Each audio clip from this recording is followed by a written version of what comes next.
이제 며칠 있으면 크리스마스죠? 내일 모레가 이제 성탄절인데요. 성탄절은 믿지 않는 사람들도 이 사랑이라는 거를 생각하고 기대하는 그런 날인 것 같아요. 뭐 이제 서울이나 이런 데 가면 뭐 이런 거 해놓잖아요. 사랑의 온도계 뭐 이런 거 해놓잖아요. 그래서 이제 사람들이 연말이기 때문에 불우이웃이나 또 어려운 사람을 돕기 위해서 또 이제 또 돈을 이제 기부를 하는 것에 이제 쌓여지는 것을 가지고 이제 어려운 사람들을 돕는 그런 시간으로 삼지요. 그러니까 이 시간을 삼는 것도 결국은 그들이 왜 하느냐. 연말이라는 거를 성탄절이라는 이 예수님이 이 땅에 희생을 위해 오신 날에 대한 것을 기억하고 기념하기 때문에 그들도 그 날을 좀 기억하고 기념하는 겁니다. 그렇다면 믿는 우리들에게는 이것이 아마 더 큰 사랑과 그 사랑이 무엇인지를 더 깊이 깨달아야 되는 것이 믿는 우리들이 해야 될 중요한 일일 겁니다. 그래서 우리가 12월 한 달 동안을 첫 주부터 사랑에 대한 이야기를 했습니다. 그래서 사랑에 대한 어떤 이야기를 했느냐? 절대로 구원받을 수 없는, 우리가 가지고 있고 우리가 소유하고 있거나 우리가 행한 것으로는 어떻게 해도 구원받을 수 없는 우리를 하나님께서 친히 일하셔서 믿음을 주시고 구원을 우리에게 허락해 주시고 고백할 수 있게 하신 은혜를 우리에게 사랑으로 베풀어 주시고 또 그 사랑을 베푸시기 위해서 하나님께서 어떤 일을 하셨는가? 북치고 장구치고 다 하셨다. 이런 얘기를 했었어요. 내가 믿고 싶다고 믿어지는 거 아니요. 내가 입으로 고백하고 싶다고 고백할 수 있는 게 아니기에 하나님이 그 놀라운 은혜와 사랑을 우리에게 주셨으므로 우리가 이 고백을 할 수 있게 되는 그 놀라운 것에 대한 사랑까지를 우리가 살펴보면서 하나님의 그 구원의 은혜의 사랑은 정말 한이 없고 끝이 없는 어떤 것을 끊을 수 없는 그런 놀라운 사랑에 대한 이야기들을 저희들이 12월 한 주 동안 지난주까지 살펴봤었습니다. 오늘은 그 사랑을 이루시기 위해서 하나님이 어떻게 그 사랑을 행하셨는가에 대한 문제들을 좀 함께 나눠보려고 합니다. 오늘 말씀을 통해서 하나님 우리의 사랑하신다는 사랑을 이루기 위해 얼마나 철저한 사랑을 하셨는가 이런 사랑을 함께 나눠보면서 그 은혜와 사랑이 우리를 더 주관하고 더 깊이 세워지고 다시 한번 좀 그날이 기다려질 수 있는 그런 은혜가 우리 가운데 품어지게 되기를 주님의 이름으로 먼저 축원합니다. 첫 번째 함께 나누려고 하는 것은 사랑하기에 철저하십니다. 이런 얘기를 좀 해보려고 합니다. 여러분, 이 아내들이 제일 힘들어하고 어려워하는 것 중에 밥하는 거예요. 그렇죠? 근데 혼자 밥 먹으면 어떻게 먹어요? 대충 그냥 찬물에다가 밥 말아가지고 김치를 직접 먹든지 대충 먹고 치우지요. 그래서 우리가 흔히 말로 때운다고 그래요. 혼자 밥 먹을 때는 그게 때워요, 잘 여자들이. 근데 이제 자녀들이나 남편이나 또 이렇게 밥 먹으려면 어떻게 해요? 좀 그래도 신경을 써야 되고 차려야 되고. 그 간혹가다 그런 경우가 있어요. 남편하고 아내들이 직장 때문에 떨어져 살면 얼마나 힘들겠어요. 그래서 아내들이 목사님 얼마나 좋은지 몰라요. 왜? 신경 쓰는 게 이게 신경을 써야 되니까 이게 참 남편이지만 자녀들이지만 그래도 신경을 써야 된다는 거예요. 근데 없을 땐 자기 혼자 뭐 대충 먹고 해도 되는데 그 남편이 오면 그래도 신경을 써야 되는. 근데 만약에 여러분들이 집들이를 한다거나 여러분이 정말 존경하는 사람을 집에 초대해서 식사를 대접한다면 어떻게 하시겠어요? 대충 집에 있는 그릇 그냥 이게 큰 통에 담겨 있잖아요, 김치. 그런 거 꺼내놓고 다 드세요 이렇게 하세요? 정갈한 그릇을 꺼내서 닦고 거기다 김치를 또 예쁘게 담고 또 예쁘게 쓸고 막 이러잖아요. 그보다 더 이제 좀 신경을 써야 되는 사람이면 내가 안 하죠. 내가 나타낼 게 없어. 어떻게 해요? 뭐 사람 부르는 거죠 뭐. 저희 교회에 그거 하시는 분이 계신데 그래서 목사님 내포에 제가 당진에서 2번이나 왔어요 그러더라고요. 그리고 왜 왔냐 했더니 집들이를 한다고 자기들을 부르더래요. 그래서 집들이를 2번이나 와서 한 적이 있다고. 이거 왜 그랬겠어요? 그 사람은 그만큼 마음에 품어지는 게 더 큰 사람인 거지. 그러다 보니까 이게 초청을 해야 되니까 내가 대접하기는 좀 부족하고 그러니까 이제 음식을 잘하는 이제 그 업체를 불러다가 하는 거예요. 제가 이 말씀을 드리는 건 뭐냐 하면 어떤 사랑을 갖고 있는지가 준비하는 과정과 그것을 이루는데 철저할 수밖에 없다는 거예요. 내가 존경하고 내가 정말 사랑하는 사람을 초대하고 뭘 하는데 아무 먹던 그릇 내놓거나 하지 않아요. 그러니까는 대신방을 하면은 남편들이 감사하다는 얘기를 가끔 해요. 왜 감사하는 줄 아세요? 징그럽게 청소하는데 대신장만 하면은 대청소를 한대요. 집을 막 다 뒤집고 막 1년에 한 번 깨끗해진대요. 대신방 몇 번 했으면 좋겠다고. 남편이 같이 도와줘야지요. 그러니까는 존경하는 것만큼, 사랑하는 것만큼 준비가 철저할 수밖에 없어요. 제가 오늘 이야기를 왜 드리는가 하면, 여러분, 하나님 우리를 사랑하십니다. 근데 우리를 어떻게 사랑하신대요? 로마서 8장 32절 이렇게 말합니다. 자기 아들을 아끼지 아니하고 우리 모두에게 사랑을 위하여 내어주시니가 어찌 그 아들과 함께 모든 것을 우리에게 주시지 않겠느냐, 이렇게 말해요. 그러니까 하나님이 아들을 우리에게 내어주셨는데 아끼지 않고 내어주셨어요. 그러니까 아끼지 않고 내어줬다는 말은 뭐냐면 십자가에 인간으로 와서 대속에 죽음을 죽도록 하게 내어주셨다, 이런 말인 거예요. 근데 그거를 위해서 하나님이 특별히 우리에게 가르쳐준 칭호가 아들이라는 칭호예요. 여러분, 예수님은 하나님께 태어났기 때문에 아들입니까? 아니면 하나님으로부터 어떻게 이게 도출됐다라고 말하기도 하는데요. 그래서 예수님이 하나님의 아들일까요? 그렇지 않습니다. 빌립보서 2장 6절에 보면 그는 근본 하나님의 본체신 하나님과 동등됨을 취할 것을 여기지 아니하시고라고 돼 있어요. 그러니까 아들이라고 말하는 예수님이지만 그분도 하나님과 똑같은 신이요 동등한 분이세요. 하나님께서 낳았기 때문에 아들이 이런 관계가 아니고 똑같은 하나님이라고 이야기를 해요. 근데 왜 그러면 예수님을 아들이라고 칭해줬을까예요. 그는 우리에게 하나님의 사랑이 얼마나 큰지를 깨달아 알도록 하기 위해서 가르쳐준 칭호입니다. 우리나라 말에 그런 말이 있죠. 눈에 넣어도 아프지 않은 존재가 있다라고 말해요. 여러분, 요만한 티끌 들어가도 여러분 어떻게 해요? 죽는다고 하잖아요. 막 눈물을 흘리고 막 물로 가서 씻고 막. 저희 이제 고모 할머니이신데 고모 할머니 이제 평양에서 계시던 분이세요. 저희 아버님이 마치 전쟁 세대시기 때문에 저희 아버님이 수십 년 만에 찾으신 고모님이셨어요. 근데 이제 그분이 이제 수원사서 한번 간 적이 있었는데 그때 제 눈에 뭐가 티가 들어가서 막 아프다고 그때 중학교 1학년 때인가 그랬던 것 같아요. 눈이 아프다고 막 그러는데 그분이 저보고 누워라 이렇게 하시더니 혀로 눈을 핥아주시더라고요. 근데 그러니까 아픈 게 싹 금방 이게 빼져지더라고요. 그러니까 눈에 넣으면 요만한 것도 아파요. 근데 눈에 넣어도 아프지 않은 존재가 있다라고 우리가 말하는 게 있어요. 우리나라 속담에. 어떤 존재예요? 남편? 눈에 느끼는 거는 근처만 가도 아플걸요? 아내? 누구예요? 자식이에요. 자식이 티끌보다 작지요? 그래서 눈에 넣어도 안 아픈 거죠? 크잖아요. 근데 그 아이를 눈에 쑥 넣다 쑥 빼도 아프지 않다는 건 어떤 얘기겠어요? 그만큼 사랑이 크다는 거죠. 부모가 자녀에 대한 사랑은 정말 하나님과 그 세상에 어떤 것 건줄 수 없는데 그거 정도가 견줄 수 있는 사랑일 것 같아요. 그러니까 그만큼 귀하고 값진 존재가 부모라는 존재에게는 자녀예요. 하나님이 동등한 하나님이시지만 예수님을 아들이라고 칭호를 주신 건 그 때문입니다. 하나님한테 그렇게 귀하고 값진 존재라는 거예요. 하나님을 우리가 아버지라고 부르죠. 여러분, 하나님이 아버지는 하나님이 남자라는 남성을 가진 존재라는 얘기예요? 하나님은 영이세요. 만약에 그분을 남자라고 표현하면 저기 가까이 가면 홍주운동장 가기 전에 무슨 교회 있어요? 거기서 말하는 게 맞는 거예요? 그 교회는 뭐라고 말해요? 아버지가 있으니까 어머니도 있지. 그래서 거기는 하나님 어머니를 믿잖아요. 왜? 남편 아버지가 돌아가셨거든요. 신도 참 잘 죽어요. 어떻게 또? 돌아가시고 이제 그 부인이 남아 있잖아요. 그래서 그 부인이 어머니, 하나님 어머니. 그렇게 되면 예수님 하나님의 아들이 맞죠. 태어난 개념으로. 근데 하나님은 남성성이기 때문에 남자이기 때문에 하나님을 낳은 그런 남자이기 때문에 아버지가 아니에요.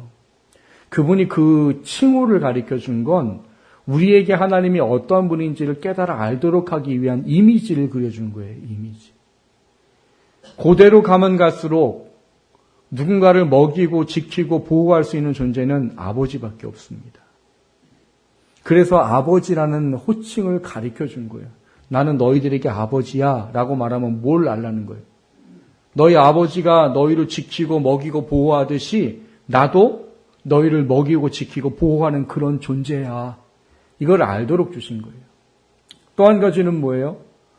부모는 자녀를 바르게 양육하고 가르치지요. 그걸로서 때로는 매를 들기도 하고 그래요. 그래서 하늘에 계신 아버지가 이렇게 말하죠. 육신의 부모도 너희를 징계하거든.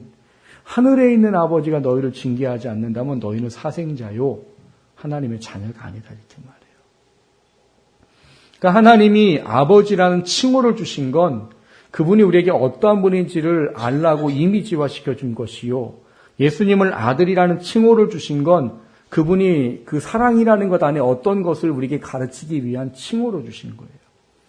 그런데 빌립보서에 나와 있는 말씀과 또 아까 나와 있었던 이 로마서 8장에 있는 이야기를 가지고 보면 그 하나님이신 그분을 아들이라고 칭호하면서 우리에게 주시면서 하신 게 뭐냐? 아끼지 않고 주셨다는 거예요. 뭐하기 위해서? 우리를 죄로부터 구원하시고 믿음으로 구원받도록 하는 그 일을 이루시기 위해서 아들을 아끼지 않고 내어주셨다는 거예요. 그 정도로 우리를 사랑하는 그분이 오늘 본문에는 그 구원을 위해서 어떤 일을 하셨는지에 대한 문제를 우리에게 제시하고 가르쳐주고 있습니다. 아까 그런 말씀 드렸어요. 어떤 내가 정말 사랑하고 존경하는 사람을 맞이할 때 철저하게 준비하듯이 우리를 아들까지 내어주는 걸 아끼지 않냐고 내어주신 그분이 우리를 사랑하시기 위해서 우리 구원을 이루기 위해서 철저한 사랑을 하셨다라고 오늘 본문에 이야기하고 있습니다. 근데 그런 생각 들지요. 오늘 본문이 무슨 말씀인데요? 낳고. 여러분 성경 읽다 보면은 두 번째 부딪히는 관문이 이거라면서요. 첫 번째 관문은 어디서 부딪혀요? 레위기. 출애굽부터 부딪혀요? 출애굽기는 재밌는데? 레위기부터 부딪히잖아요. 척이 어떻고 광이 어떻고 뭐가 규빗이고 어쩌고 저쩌고 뭐 둘러싸고 뭐 그게 의미가 뭔지 모르면 참 재미없는 성경이에요. 그리고 나 두 번째 부딪히는 게 여기라고 그러더라고요. 낳고 뭘 왜? 이거 왜 써놓은 거예요 도대체? 근데 오늘 본문에 보면 우리가 1절부터 6절까지만 읽었어요. 근데 그 말씀을 가지고 여러분 여기에 와 나를 구원하고 사랑하기에 이렇게 철저하게 일을 하셨던가? 이런 게 보이세요? 보인다고 하면 오늘 설교 끝낼게요, 여기서. 여기에는 그게 담겨 있습니다. 엄청난 우리를 구원하기 위해서 하나님의 사랑이 철저한지를 담겨놨어요. 그게 뭐냐? 예수님의 족보 가운데 들어가 있는 족보라면 넣지 않을 것 같은 들어가 있는 3명의 이름이에요. 여러분 족보를 사람들이 중요하게 여기지요. 그 족보를 중요하게 여기는 것 중에는 뭐가 있어요? 내가 어떤 이 가문의 사람이야 이런 거예요. 저는 생긴 게 이렇게 생겼어도 왕족입니다. 네, 저 왕족이에요. 이 신라시대의 마지막 왕 김경순왕 왕의 두 번째 아들로 생긴 이 씨예요. 저는 그래서 본이 어디냐? 개성김씨예요. 개성김씨. 개성김씨 처음 들어본 분 계시죠? 저는 원래 본이 어디냐? 저 평양 밑에 개성이에요. 개성. 그러니까 김경순왕의 둘째 아들 노구로부터 생겨진 씨족이 저희입니다. 그러니까 이거를 할 때 사람들이 왜 그 족보를 얘기할 때, 야, 우리 저기 조상은 백정이야. 이렇게 자랑하는 사람이 있어요? 여러분 족보에다가 내는데 우리 몇 대손은 그 동네에서 가장 최고의 그 도살장을 이끈 백정이었고 그 밑에는 또 그 도살장을 이어서 했던 또 백정이었고 이거를 이 족보에다 올리는 사람이 있습니까? 혹시 이런 분이 계시겠어요? 우리 저기 그 할머니 몇 대 할머니는 할아버지하고 그 아버지, 그 시아버지하고 관계 가져서 아들을 낳았어. 그게 우리 저 몇 대 할머니야. 그리고 그 밑에 어떤 할머니는 신분이 원래 기생이었어. 그 밑에 또 할머니는 또 우리 순수혈통이 또 아니래. 또 어디 저기 이상한 나라에서 온 또 저기래. 그 밑에 좀 더 내려가면 어떤 할머니가 계신데 그 할머니는 원래 유부녀였는데 이 어떤 남자랑 바람 나가지고 그 남편 죽게 하고 그리고 애를 낳았대. 그게 우리 족보에 있는 할머니들이야. 여러분 이렇게 족보에다 올리는 분 계실까요? 근데 오늘 족보에 그렇게 기록되어 있는 겁니다. 오늘 족보에 보면 여러분이 만나는 여인 4명이 있어요. 처음에 누구를 만나요? 다말이라는 여자가 어떤 여자예요? 시아버지와 관계를 맺어서 아들을 쌍둥이를 낳은 사람이에요. 그 다음 그 밑에 누가 나와요? 라합이 나와요. 그 사람에게는 이름이 붙어 있어요. 어떤 라합이에요? 기생이라는 이름을 가진 라합이에요. 그리고 좀 더 내려가면 누가 나와요? 순수 혈통이 아닌 모함 여인 룻이 나와요. 또 조금 더 내려가면 누가 나와요? 비록 뭐 왕비였지만 유부녀였던 여자를 다윗이 간통해가지고 그 남편을 죽게 만들고 또 그 아이는 태어나서 죽고 그 다음에 그 아이가 대를 잇습니다. 이게 무슨 족보예요? 우리나라 생각으로 말하면 어떤 족보예요? 이런 입에 담을 수도 없는 족보잖아요. 근데 왜 하나님이 이 족보를 쓰셨을까요? 여러분, 이 예수님의 족보에는 이런 여자밖에 없었어요? 아니잖아요. 믿음의 사람이라고 이 선택된 여자라고 하는 믿음의 엄마 있잖아요. 열국의 엄이라는 이름을 가진 사라 있잖아요. 근데 사라는 이 족보에 드러나오지도 않아요. 그 이후로 성경에 보면은 예수님 족보 가운데 이름을 거론할 만한 여자가 없었을까요? 있었어요. 근데 왜 예수님은 여기다가 이런 말도 안 되는 여자들을 집어넣고 예수님의 족보를 써놨을까요? 여기에는 하나님의 특별한 계획과 놀라운 은혜가 있습니다. 그 첫 번째가 뭐냐? 오늘 이거를 왜 이렇게 하셨습니까? 라고 보면 하나님은 언약을 이루기 위해서 그 언약 때문에 이 일을 하셨다는 사실이에요. 그 언약은 뭐냐? 창세기 49장 10절에 보면 주가 유다를 떠나지 아니하며 통치자의 지팡이가 그 발사에 떠나지 아니하기를 실로가 오시기까지 이르니 그게 모든 백성이 복종하리로다라는 언약 때문이에요. 이거를 우리가 흔히 알고 있는 말로 아브라함의 언약이라고 말해요. 하나님이 아브라함을 부르시고 아브라함에게 언약을 주셨는데 그 언약을 주신 것 중에 하나가 뭐냐 하면 유다 지파 중에 금홀, 예전 개혁 성경에는 홀이라고 되어 있어요. 원래 원문은 뭐 지팡이, 막대기 이런 거지만 주나 홀에 대한 개념은 이 왕권을 상징하는 의미로 나타내는 거예요. 그래서 여기 주, 홀 이런 얘기는 이 지파 중에서 왕이 나올 것이다 해요. 근데 그게 언제까지 오냐? 실로가 오시기까지다라고 되어 있어요. 물론 학자에 따라서 이 실로에 대한 단어를 어떤 지역으로 이해하는 학자들도 있습니다만 일반적으로는 지역이 아니라 이 실로라는 어원 자체가 어떤 의미를 가졌냐? 안식을 주는 자, 평화를 만드는 자라는 어원에서 이 실로가 왔어요. 그래서 이것이 성경에 이사야서에 예언되어져 있는 것처럼 우리에게 평강의 왕이요 우리를 구원할 메시아가 오실 거다는 그 예언의 의미를 같이 따져서 이게 메시아를 의미하는 거다라고 이해하는 게 일반적인 해석이에요. 그러니까 메시아, 우리를 구원할 구원자가 오실 때까지 유다 지파의 금홀이 떠나지 않을 거고 그리고 그 끝에 누가 오신다는 거예요. 우리를 구원할 구원자가 유다 지파에서 올 거다 이렇게 얘기를 해놓으셨단 말이에요. 문제는 뭐냐? 하나님이 언약의 하나님이라는 사실이에요. 여러분 언약의 하나님이라는 이름을 우리가 받았을 때는 어떤 의미를 가져요? 하나님이 약속한 것은 반드시 이루시는 분. 이게 언약의 하나님이죠. 근데 거기에는 두려운 것도 있습니다. 뭐냐? 하나님은 당신이 말한 건 당신조차도 못 어기시고 안 어기셔요. 근데 이 창세기 이 48장의 기록, 49장에 기록되어져 있는 이 유다 지파로부터 금홀이 나오고 메시아가 나올 거란 예언을 하나님이 언약으로 하셨단 말이에요. 그러면 반드시 어떤 지파를 통해서 나와야 그가 메시아예요? 유다 지파예요, 유다 지파. 그런데 오늘 이 족보에 기록된 다말이나 룻이나 아니면 뭐 라합이나 뭐 여기 밧세바나 이 여인이 있을 때는 어떤 일이 있느냐? 대가 끊어질 상황과 이 온전하게 대가 이어질 수 없는 하나님의 언약의 계보 속에 있는 의미예요. 그래서 다말이 왜 시아버지를 속여서 아이를 임신합니까? 첫째 아들의 이 아내거든요. 근데 첫째 아들이 범죄해서 죽고, 그래서 형사 취수제도 계대 결혼이라고 해서 둘째 아들 보고 야곱이 야 형사한테 아들을 낳아줘라. 근데 둘째가 들어가서 아들을 낳아주려고 했는데 생각하다가 보니까 이게 태어나면 내 아들이 안 될 것 같아서 어떻게 해요? 사정을 받게다 해서 하나님 악하다고 둘째도 죽어버리죠. 그러니까 하나님이 셋째가 남았는데 이 유다가 무서운 거예요. 얘까지 죽으면 대가 끊기는데.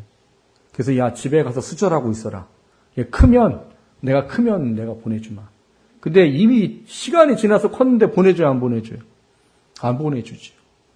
그래서 이 다말이 행한 게 시아버지를 속이고 임신을 한 거예요. 근데 이 모든 과정들이 이 보아스를 통해서 대가 끊어지는 것을 루시라는 여자를 통해, 또 살몬이라는 사람을 이 기생이라는 라합을 통해 그 대를 이어가시는 거예요. 왜? 그 대가 이어지지 않으면 여러분 우리는 구원을 못 받는 거예요. 왜요? 하나님은 언약한 걸 절대로 안 어기는 분이기 때문에. 근데 유다 지파에서 메시아가 와 있는 메시아가 끊어져요? 그럼 우리는 구원을 못 받는 거예요. 온 인류는 구원을 못 받는 거예요. 이 사건 중에 하나가 무엇인가 하면 이 남쪽 유다에 북쪽 이스라엘의 한 이 공주가 시집을 옵니다. 그 공주는 누구냐? 아합이라는 왕과 이세벨이라는 우상에 미쳐있는 악독한 그 왕의 딸이에요. 이 아달랴라는 딸이 이 여호사밧의 아들에게 시집을 오게 됩니다. 시집을 왔는데 이제 이 아들이 이런 여차저차해서 자식이 없이 죽어버렸어요. 근데 이 아달랴가 그때부터 뭘 하느냐? 유다 지파의 씨를 말릴 각오를 합니다. 왜? 내가 여왕이 되기 위해서. 그래서 유다 지파의 어린 아이부터 시작해서 유다 지파의 그 씨를 다 죽여버려요. 이게 성경으로 보면 그냥 한 여인이 자기 욕망 때문에 한 것 같지만 구속사의 개념으로 보면 뭐가 되겠어요? 우리의 구원이 끊어지는 일인 거예요. 아달랴가 한 일이 얼마나 악한 거냐? 인류의 구원을 끊는 일인 거예요. 근데 끊어졌습니까? 안 끊어졌습니까? 안 끊어졌죠. 하나님이 한 아이를 제사장을 통해 숨기게 하시고, 그리고 그 아이를 다시 왕으로 세워서 유다 지파 가게 해요. 왜? 그게 끊어지면 우리가 구원을 못 받거든. 오늘 여러분이 읽은 이 족보에 나와 있는 이야기가 바로 그 이야기를 하는 거예요. 하나님 우리를 사랑하시는데 아들을 십자가에 죽게끔 내려보내고 사랑하셨는데 그 사랑이 어떤 사랑이냐? 철저한 은혜의 사랑이라는 거예요. 끊어질만 할 때 하나님께서 여인들을 세우셔서 그 대를 잇게 하시고 우리를 구원하도록 하는 놀라운 일을 행하셨다라는 사실이에요. 우리를 얼마나 사랑하시며 그 일을 하셨는지를 아셔야 돼요. 여러분 한 번이라도 그 대가 끊어졌다면 우린 여기 지금 와서 앉아 있을 수가 없어요. 구원을 받을 수가 없다고요. 그거를 위해 내일 모레 하나님은 예수님 이 땅에 보내신 겁니다. 그것이 이루어지기 위해 오늘 이 족보에 놀라운 이름들을 거론해 놓으셨단 말인 거예요. 여러분 이 사랑을 좀 다시 한번 묵상하십시오. 정말 나라는 사람 구원하기, 인류를 구원하기 위해 얼마나 철저한 일을 하셨는지. 그 철저한 은혜가 깨달아져서 성탄을 낳는 이투리의 성탄날이 우리에게 은혜와 감사가 되기를 주님의 이름으로 축원합니다. 두 번째로 나누고자 하는 것은 믿음의 족보에 기록하셨습니다 하는 겁니다. 오늘 본문 1절을 보시면 아브라함과 다윗의 자손 예수 그리스도의 계보라 이렇게 되어져 있죠. 여기 왜 아브라함과 다윗을 써놨느냐? 어떤 것의 시작이기 때문이에요. 아브라함은 하나님의 택한 민족으로서의 민족의 시작이고요. 다윗은 하나님의 택한 사람으로서의 국가의 시작이에요. 그러니까 이 시작점에 있는 이 이야기가 이스라엘 사람들로 그들로 오해하게 만들어버린 게 있는 거예요. 뭘 오해하게 만들어요? 구원은 우리만 받는다. 하나님이 여러 민족 중에 아브라함을 택하셨고 우리 조상을 택하시고 우리만 구원받는다. 하나님은 우리만의 하나님이다. 봐라. 원래 다른 왕이 세워졌지만 다윗이라는 왕을 세우셔서 우리를 어떻게 이끌어가지 않느냐. 그리고 우리를 구원하시는 그 하나님은 우리에게만 있는 하나님이라. 이런 오해를 하게 하는 거예요. 제가 이걸 왜 오해라고 말하느냐? 여러분, 아브라함의 언약이라고 말하는 창세기 12장에 보면 그 답이 기록되어 있습니다. 창세기 12장 2절 3절에 이런 말씀이 있습니다. 내가 너로 큰 민족을 이루고 내게 복을 주어 내 이름을 창대하게 하리니 너는 복이 될지라. 너를 축복하는 자에게 내가 복을 내리고 너를 저주하는 자에게 내가 저주하리니 땅의 모든 민족이 너로 말미암아 복을 얻을 것이라 하신지라. 이렇게 되어 있어요. 그러니까 지금 아브라함을 부르시며 하신 얘기예요. 그분 뭐라고 그래요? 나 너를 이 복의 조상으로 삼을 거야. 이 믿음의 아비로 삼을 거야. 이렇게 말씀하시는 거예요. 그러면서 너 때문에 모든 민족이, 족속이 복을 받을 거야 라고 말해요. 근데 이 말씀을 찢어버리고 싶은 사람들이 있습니다. 세상 개념으로 따지면 사람들이 복이라고 말하면 육신적인 거를 잘 이해하기가 쉬워요. 근데 그 개념을 가지고 이 말씀을 보는 사람들 중에 지금 이거를 찢어버리고 싶은 사람이 이 세계에는 어디에 존재해요? 어디에요? 팔레스틴 사람들이에요. 그런 팔레스틴 사람들은, 특별히 가자 지구에 있는 사람들은 여러분도 뉴스로 접하잖아요. 뭐해요? 이스라엘이 미사일을 날려가지고 그것도 전쟁할 수 있는 군대에 날리면 좋은데 어디다 날려요? 아이들 학교에다 날리고, 유엔에서 그 난민들, 그 사람들 보호하라고 하는 병원에다가 날리고, 그래서 전쟁과 상관없는 아이들이 죽고 환자들이 죽고 도우러 온 사람들이 죽고 막 이 일을 누가 하고 있어요? 이스라엘이 하고 있어요. 근데 무슨 이스라엘 때문에 모든 민족이 복을 받아요? 여러분, 이스라엘 민족 때문에 전 세계가 잘 살고 있어요? 그럼 왜 하나님 이 말씀을 써놨을까요? 여러분, 이 말씀을 읽을 때 뭐라고 읽으셨어요? 그리고 이 말씀이 여러분에게 주는 의미가 뭐였습니까? 그 답을 갈라디아서 3장이 주고 있습니다. 갈라디아서 3장 8절에 보면 이런 말씀이 있어요. 또 하나님이 이방을 믿음으로 말미암아 의로 정하실 것을 성경이 미리 알고 먼저 아브라함에게 복음을 전하되 모든 이방인이 너로 말미암아 복을 받으리라 하셨느니라라고 되어 있어요.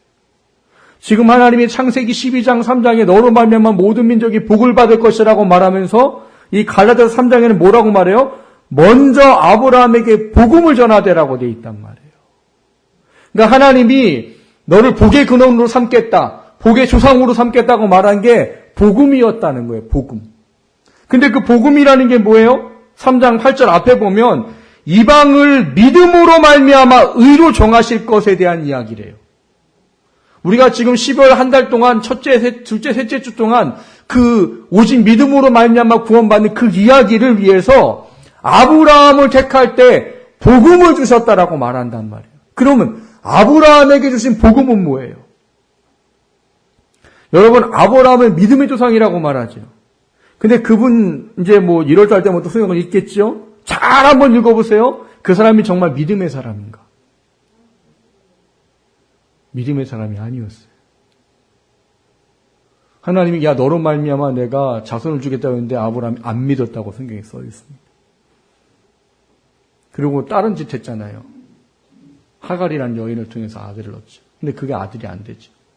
그러면서 하나님께서 이제 사라에게 아브라함에게 명년 내년에 내가 너한테 아들을 주마. 근데 사라가 어떻게 했어요? 피식 웃었어요. 왜? 내가 지금 나이가 몇인데 나는 이미 경수가 요즘 우리 성경에는 생리가 끊겼고 그리고 내 남편이 이미 나이가 들어가지고 늙었는데 무슨 낙이 있겠니? 참 하나님 웃기는 소리 하신다. 웃었어요. 그때 하나님 뭐라고 그래요? 야 사라가 왜 웃냐? 그때 사라가 뭐라고 그래요? 안 웃었어요. 왜? 속으로 웃었거든. 속으로. 근데 하나님은 하나님이시잖아요. 그래서 여러분 그들의 아들의 이름이 이삭인 거예요. 이삭의 이름 뜻이 뭐예요? 웃음이에요. 웃음. 너는 웃었지만 너는 비웃었지. 근데 나는 너한테 아들을 준다. 그래서 그 아들을 낳으면 이삭이라고 해라. 뭘 보라는 거예요? 내 믿음 없는데도 내가 비웃었는데도 하나님이 줬다는 걸 그 아이를 통해 늘 확인하라는 이야기인 거예요. 그 이후로도 아담이 하는 짓을 보면 뭐예요? 분명히 하나님 약속해서 너와 사라를 통해 민족의 자석을 주겠다. 근데 아브라함이 얼마나 믿음이 좋은지 아내를 몇 번이나 팔아먹어요? 믿음이 좋으니까 팔아먹죠? 믿음이 없으니까 팔아먹지. 하나님 약속했잖아요. 너로 말미암아 모든 민족이 복을 받으리라고 복음을 주셨단 말이에요. 근데 그 아내를 팔아먹으면 어떻게 되는 거예요? 우리 구원이 안 이루어지는 거예요. 근데 아브라함은 믿음의 조상이라고 부름받은 아브라함은 몇 번 팔아먹었어요? 2번이나 아내를 한 번은 좀 그나마 참아줄 만한데 2번이나 팔아먹잖아요. 2번이나. 믿음이 있어요? 없어요. 근데 그가 믿음을 인정받지요. 언제 인정받아요? 아들을 모리 안에서 바칠 때. 근데 그게 왜? 그럼 행위잖아요. 행위가 아니고요. 믿음을 의로 여겼다라고 말하십니다. 히브리서 이렇게 말하고 있고요. 그러니까 그게 뭐냐? 믿음 없는 그를 이런저런 사건을 등산하기 위해서 믿음을 갖게 하셨다는 이야기. 우리와 똑같은 거예요. 절대 믿음을 가질 수 없는 우리를 성령을 통해서 믿음을 갖게 하셔서 믿음의 일을 고백하게 하듯이 아브라함도 믿음 없는 그를 믿음을 갖게 하셔서 믿음을 고백하게 했다는 거예요. 그게 여기서 말하는 복음이에요. 그래서 갈라디아 3장에 보면은 이 믿음으로 말미암아 의로 정하실 것에 대한 이야기를 해요. 그래서 14절에 가면 이런 말을 합니다. 이는 그리스도 예수 안에서 아브라함의 복이 이방인에게 미치게 하고 또 우리로 하여금 믿음으로 말미암아 성령의 약속을 받게 하려 함이라고 되어 있어요. 이게 하나님이 아브라함에게 말씀하시는 뭐예요? 아브라함의 언약이에요. 이게 뭘 의미하는 걸까요? 여러분, 우리는 이스라엘 계명으로 따지면 이방인이에요. 구원받을 수 없는 사람이라고. 근데 우리를 하나님이 어떻게 하셨다고요? 에베소 1장에 보면 창세전에 우리를 정하셨대요. 그리고 우리가 태어나서 하나님의 자녀가 아니었지만 하나님 우리에게 믿음을 갖게 하시고 예수 그리스도로 말미암아 뭐가 되게 해주셔요?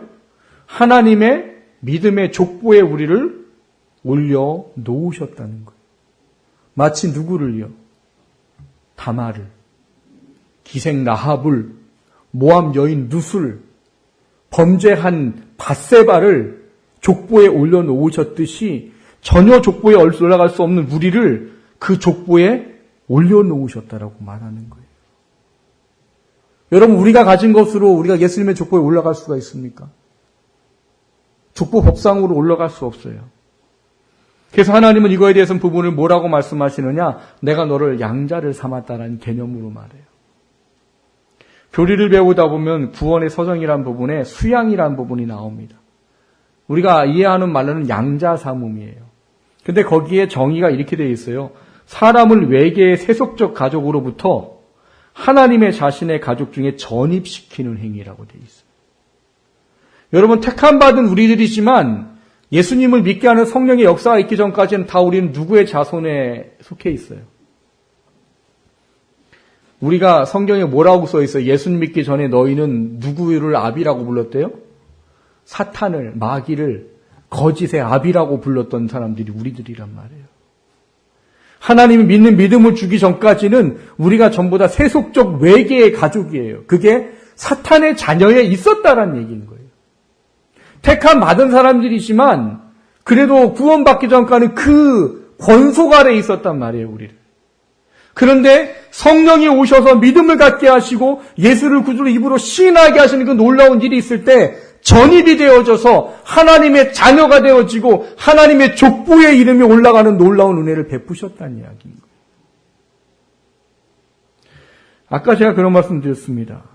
왜 사라도 있고 수없이 많은 믿음의 엄마들이 있었을 텐데 왜 이런 사람들이냐는 거예요.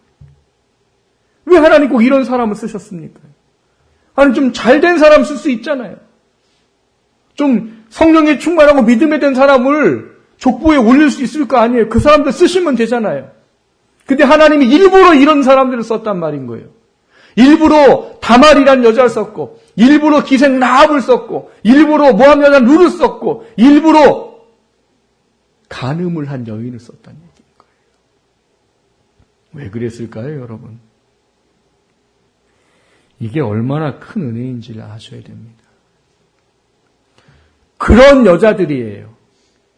근데 그런 여자들이지만 하나님이 그들을 구원하시고 그 족보를 잇도록 해서 그들을 사용하셨다는 사실이죠. 우리도 똑같단 말이에요. 우리가 구원받을 만해요? 구원받을 만해서 하나님 우리를 하나님의 족보에 올리신 거예요? 아니래요. 창세 전이에요. 태어나기 전에 우리가 어떤 삶을 살기 전에 이미 하나님이 택하셔서 우리를 그분의 족보에 올려놓으셨다는 거예요.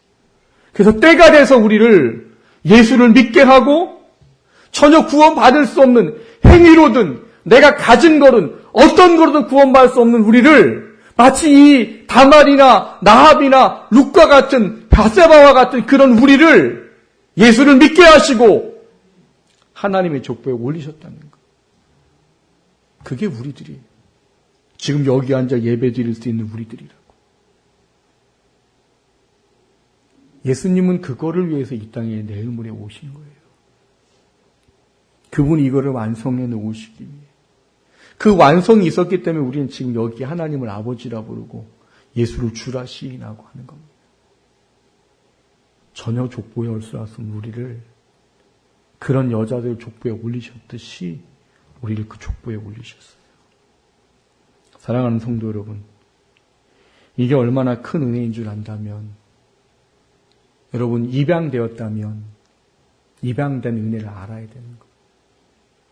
여러분 고아원에 있던 아이가 입양됐어요. 그럼 그 아이가 고아원의 법을 따라야 됩니까? 입양된 그 가족의 법을 따라야 됩니까? 입양된 가족의 법을 따라야지.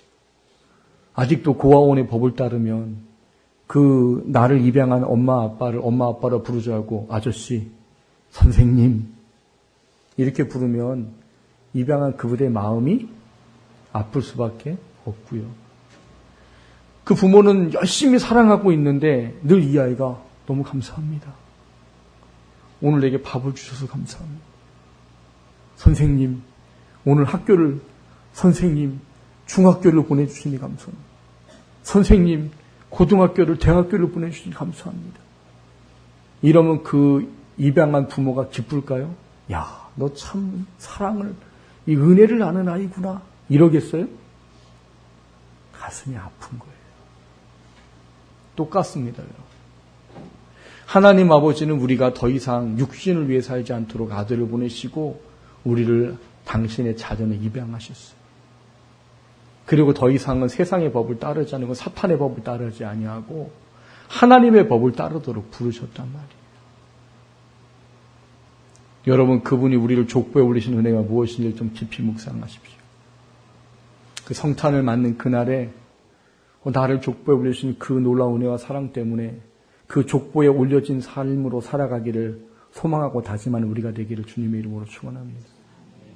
그래서 정말 이 은혜와 사랑이 나를 주관해 나가고 이끌어가는 그런 삶이 되어지기를 주님의 이름으로 축원합니다.